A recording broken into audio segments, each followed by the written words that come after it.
Halo, Assalamualaikum, berjumpa kembali di channel Siwar TV. BEM SI, Maki dan PKS kompak tuntut Jokowi angkat pecatan KPK. Ada apa? Ditulis oleh Niha Alif. Pertengahan September ini kita dikejutkan dengan berita adanya kantor tandingan dari para pegawai KPK yang tak lulus tes TWK. Entah memang urat malunya sudah putus atau bagaimana sehingga mereka terus mengemis diangkat meski sudah mau dibuang. Padahal dulu geng Novel yang paling terdepan mengkritik Jokowi, mulai dari tuduhan tak becus menuntaskan kasus penyiraman air keras, mengubah undang-undang KPK hingga pengangkatan Firly Bahuri. Di mata Novel DKK tidak ada yang baik dari seorang Jokowi, lantas mengapa kini mereka kelonjatan dan terus menuntut belas kasih Jokowi? Adakah sesuatu yang ingin ditutupi? Dari menekan dewas KPK, memframing busuk lewat media Tempo dan ICW hingga mendesak agar Firly dipecat sudah dilakukan. Hasilnya seperti yang kita duga, nihil. Hingga akhirnya pengerahan massa ke jalan menjadi jalan satu-satunya.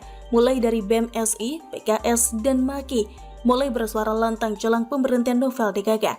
Seperti dilansir suara.com, Aliansi Badan Eksekutif Mahasiswa atau BEM se-Indonesia bersama Gerakan Selamatkan KPK atau GESAK meminta Presiden Joko Widodo untuk segera bersikap dan mengangkat 56 pegawai KPK yang tidak lulus tes wawasan kebangsaan atau TWK menjadi ASN. Kami Aliansi BEM seluruh Indonesia dan GESAK memberikan ultimatum kepada Presiden Jokowi untuk berpihak dan mengangkat 56 pegawai KPK menjadi ASN dalam waktu 3x24 jam, tercatat sejak hari ini 23 September 2021. Isi keterangan surat yang diterima Kamis 23 September 2021. Jika Bapak masih saja diam tidak bergeming, maka kami bersama elemen rakyat akan turun ke jalan menyampaikan aspirasi yang rasional untuk Bapak realisasikan, sambungnya. Serupa dengan BEM SI, Koordinator Masyarakat Anti Korupsi Indonesia atau MAKI, Boyamin Saiman juga mendesak Presiden Joko Widodo untuk segera menindak untuk menyelamatkan 57 pegawai Komisi Pemberantasan Korupsi atau KPK yang akan didepak pada 30 September nanti. 57 pegawai KPK itu akan didepak karena dinyatakan tidak lolos tes wawasan kebangsaan atau TWK saat proses alih status menjadi ASN. Ingat bahwa memang ini tugasnya beliau Jokowi, wewenang beliau, moral delegasinya beliau, satu-satunya itu. Tidak ada cara lain, demonstrasi pun tidak ada gunanya, jadi proses hukum pun tidak ada gunanya. Jadi harus keputusan Presiden, kata Boyamin di Pengadilan Negeri Jakarta Selatan pada Selasa 21 September 2021. Boyamin pun menyinggung sikap Jokowi yang cepat merespons aksi unjuk rasa yang dilakukan Suroto, seorang peternak ayam telur asal Blitar, yang mengeluhkan harga pakan ternaknya. Pasca peristiwa itu, Jokowi langsung mengundangnya ke Istana Negara untuk mendengarkan aspirasinya. Loh, ini kan telur ayam yang di Blitar saja diurusi, Atta Halilintar saja diurusi berkaitan dengan musik diundang ke istana. Nah, ini sama-sama pentingnya. Nggak usah ngomong nggak penting loh ya, telur penting juga. Maka Presiden juga harus urusi TWK, ungkapnya. Terakhir ada kader PKS yang juga satu suara dengan Maki dan BEM SI. Mardani Alisera, Ketua DPP Partai Keadilan Sejahtera atau PKS, menyindir peran Presiden Jokowi dalam penuntasan masalah pegawai KPK yang tidak lolos tes wawasan kebangsaan atau TWK. Ia mengaku miris melihat peran Jokowi kekinian. Sebelumnya, Jokowi sempat menanggapi soal kisruh pemecatan 56 pegawai KPK yang tidak lolos TWK KPK. Jokowi menyebut tidak ingin semuanya dibebankan kepada seorang presiden. Miris padahal undang-undang KPK yang baru menyebut lembaga ini di rumpun eksekutif, kata Mardani kepada wartawan pada Selasa 21 September 2021. Ia menilai kemungkinan Jokowi melakukan pembiaran lantaran tidak mampu menuntaskan masalah tersebut. Selain itu, kata dia, ada kemungkinan juga Jokowi tidak ingin melakukan penyelesaiannya sendiri. Hampir bertepatan dengan pernyataan 3 geng pembuat onar ini, ternyata ada berita mengenai pemanggilan Anies oleh KPK.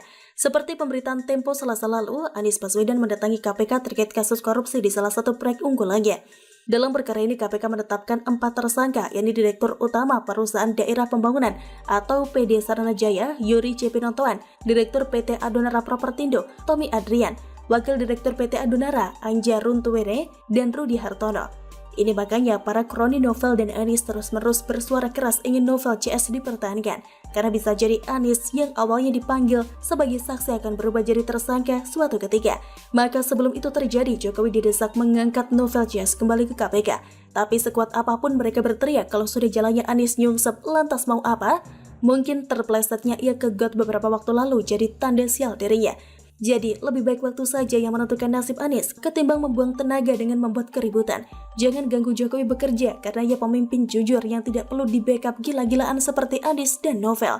Begitulah kira-kira. Bagaimana menurut Anda? Silahkan tulis komen Anda di kolom komentar. Jangan lupa untuk like, subscribe, dan share. Siwar TV pamit, sampai jumpa. Wassalamualaikum warahmatullahi wabarakatuh.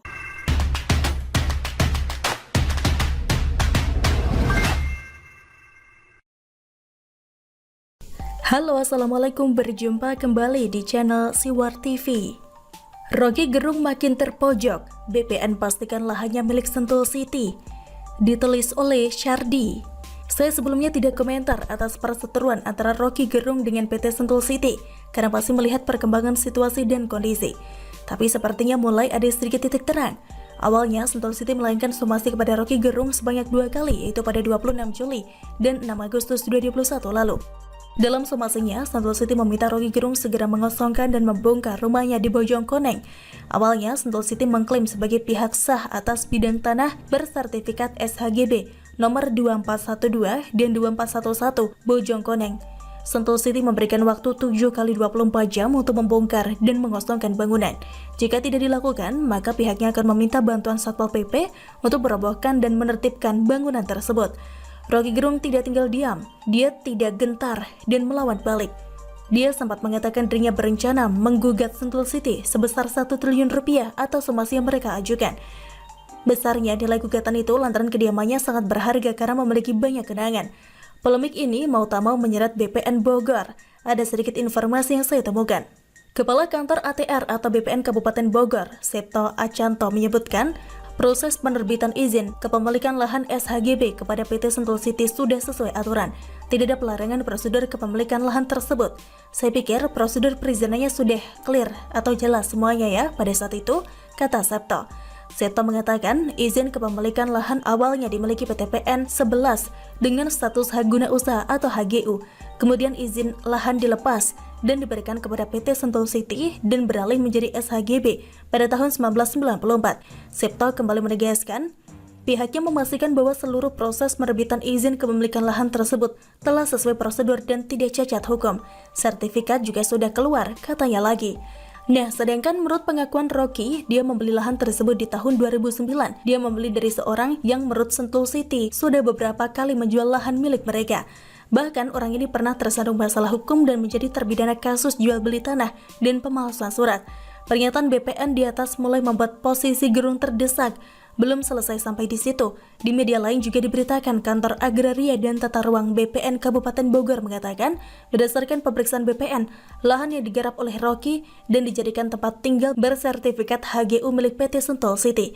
Sampai saat ini atas objek itu terdaftar dengan HGB atas nama PT Sentul City, kata Kepala Kantor ATR BPN Kabupaten Bogor, Septo Acanto. Dia juga ditanya soal